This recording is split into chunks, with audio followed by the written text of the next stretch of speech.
நமக்கு எக்ஸாம்ல இந்த மாதிரி சம் அடிக்கடி வந்து கேட்பாங்க. இப்போ இந்த முதல் சம் பாருங்க.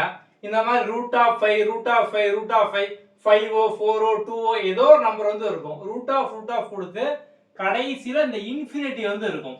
இதை நீங்க பார்த்துட்டீங்க அப்படின்னாலே ஆன்சர் உள்ள என்ன நம்பர் இருக்கோ இதான் பார்த்தோம்னா அந்த ஆன்சர்.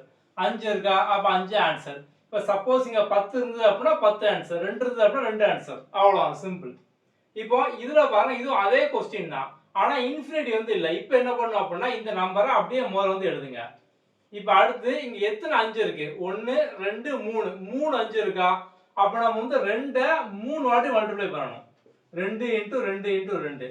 அதாவது உள்ள எத்தனை நம்பர் இருக்கோ நம்ம வந்து அத்தனை வாட்டி 2 தான் போடணும். எப்போதுமே 2 தான். ஓகே, 2 × 2 × 2 எத்தனை? 8. ஓகே, ஸோ இப்போ பவர்ல போடணும். இந்த 8 கீழே போடணும். இதுல இருந்து 1 மைனஸ் பண்ணி மேல வந்து போடணும். அவ்வளவுதான், சிம்பிள். இப்போ சப்போஸ் இந்த கொஸ்டின்ல இன்னொரு √5 இருக்கு அப்படின்னா நீங்க வந்து 2 4 வாட்டி பண்ணுவீங்க. அவ்வளவுதான், சிம்பிள். இதான் என்னோட ஆன்சர். அப்ப நம்ம ஈஸியா போட்டுடலாமா?